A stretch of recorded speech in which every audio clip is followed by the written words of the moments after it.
For the first time since 2015, the Jackrabbit men's basketball team did not hear their name called in the NCAA tournament selection show. Instead, as they did that season, SDSU waited to find out who they'd play in the NIT. The Texas Longhorns wins over North Carolina, Purdue, Kansas State, but finished 8-10. They're going to host on Tuesday South Dakota State, the Jackrabbits, the regular season conference champions out of the Summit League. So the Jacks are off to Austin, Texas for the opening round of the NIT. The NCAA tournament, of course, eluding them when they were stunned by Western Illinois in the quarterfinals of the conference tournament. Though it's not the situation they wanted to be in, the Jacks plan to make the best of it, as they did 4 years ago when they actually advanced to the second round of the NIT. For us, we just got to keep moving forward, realize that we still have games left with this core group of guys, and just keep getting closer together as a team. I know the young men that we recruit, with the character that they have, the work ethic they have, and the togetherness that we're going to use this to our benefit and be better for it. So it's a hard life lesson to learn, but I can assure you that we'll be a team that when we get to the NIT, we're not going to be a team that a lot of people want to see. And if there's one bright side to it, it's that it will be on national television on ESPN Tuesday night at 8 o'clock. As for the NCAA tournament, though the Rushmore State doesn't have a team in there, there are a couple of former South Dakota Coyotes that will get the chance to dance.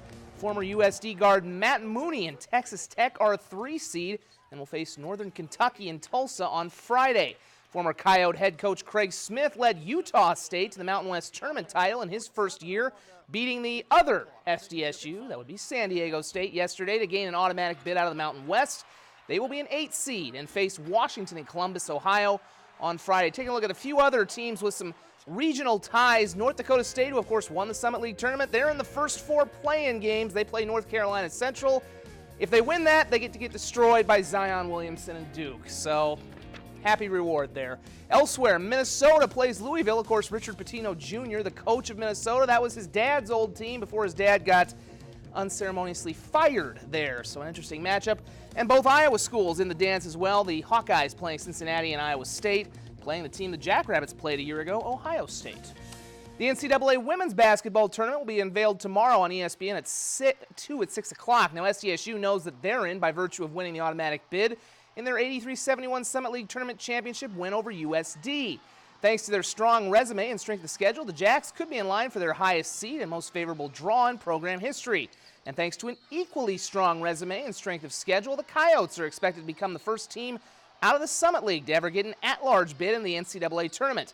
Most national analysts have them firmly in the field, and if there's one thing the two rivals can find a rare agreement on, it's that the Summit League deserves 2 teams in the big dance. Yeah, of course. USC is a very special team, and that's been in the talk, and I think it'd be great for South Dakota to have both of us. I do believe that our kids, and then the consistency of play throughout that, to honestly play the schedule that we had and be where we're at, I do believe that our kids deserve an opportunity to continue playing. I would think and hope that this is, a springboard for a consistency of this.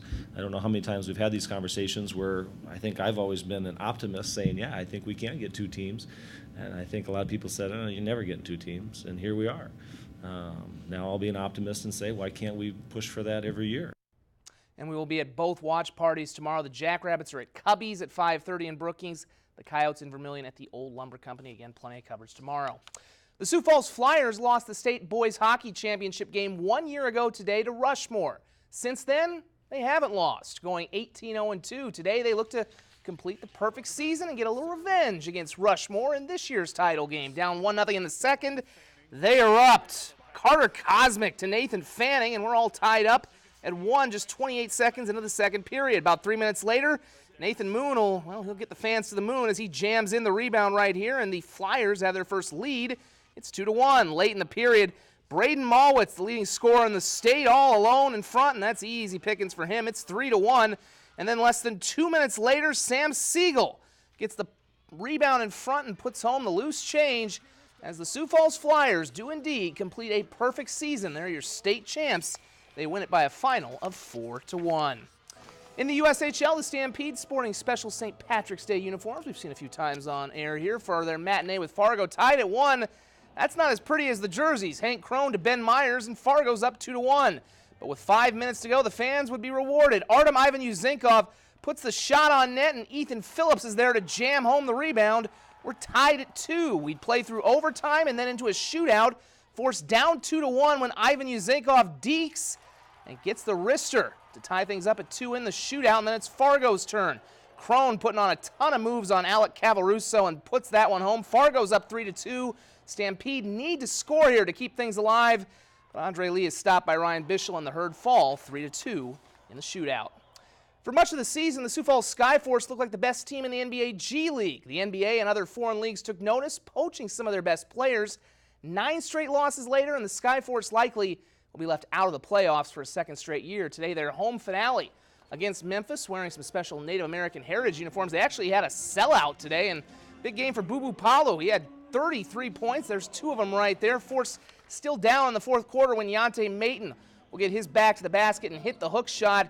Skyforce, though, couldn't do anything to stop their bleeding as they lose their 10th straight. 116-101, they wrap up the season. Tomorrow we'll have Storm highlights on our website after the show. Back in a moment.